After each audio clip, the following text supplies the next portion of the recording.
L'Alliance nationale pour le changement, ne comprend pas pourquoi la Commission nationale des droits de l'homme, CNDH, a rejeté le courrier qu'elle lui a transmis et dans lequel le parti mentionne ses préoccupations relatives au découpage électoral en vigueur actuellement. Dans les faits, il n'en est rien. Explication. Le découpage électoral utilisé actuellement au Togo ne tient pas compte des réalités humaines et démocratiques, s'accorde à déplorer la plupart des opposants, y compris les observateurs avisés de la scène politique nationale.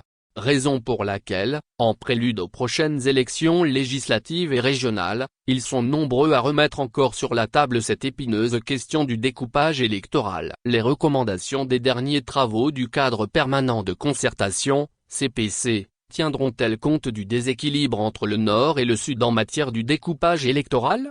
Rejet du courrier de Lan. Lan a écrit à la CNDH, déclinant ses préoccupations sur l'état du découpage électoral actuel. Sauf que la lettre a été rejetée parce qu'elle ne respecte pas la forme, conformément à l'article 36 de la loi organique de la CNDH, stipulant que pour être recevable, le courrier doit préciser l'identité et l'adresse de l'auteur, spécifier le cas de violation commise, ne pas porter sur des faits dont la justice est déjà saisie, ne pas contenir des termes outrageants ou injurieux à l'égard de l'agent ou de l'administration mise en cause. Dans le courrier du parti présidé par Jean-Pierre Fabre, la partie mise en cause est la suivante.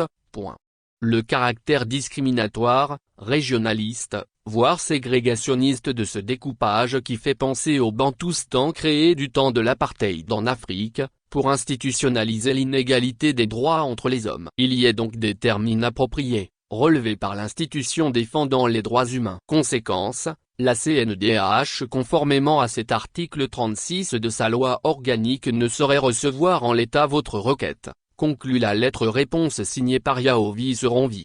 Le courrier du Front citoyen Togo debout reçu. En clair, il aurait suffi que l'on se conforme à l'article 36 en question en supprimant la partie incriminée pour que la CNDH se penche sur le contenu de sa requête, comme c'est le cas du Front citoyen Togo debout. En effet, dans le courrier-réponse envoyé à Ekwe David Odos, premier porte-parole de cette organisation citoyenne, relevant les mêmes préoccupations, il est souligné que la commission vous tiendra informé de la suite réservée à votre requête. En clair, la forme y est, donc recevable. En l'espèce, la CNDH ne saurait être accusée de parti pris comme un cadre de l'an l'a laissé entendre sur une radio privée de la place, nous résume un responsable politique ayant requis l'anonymat, ajoutant que la question du découpage électoral est réelle, préoccupante pour nous tous.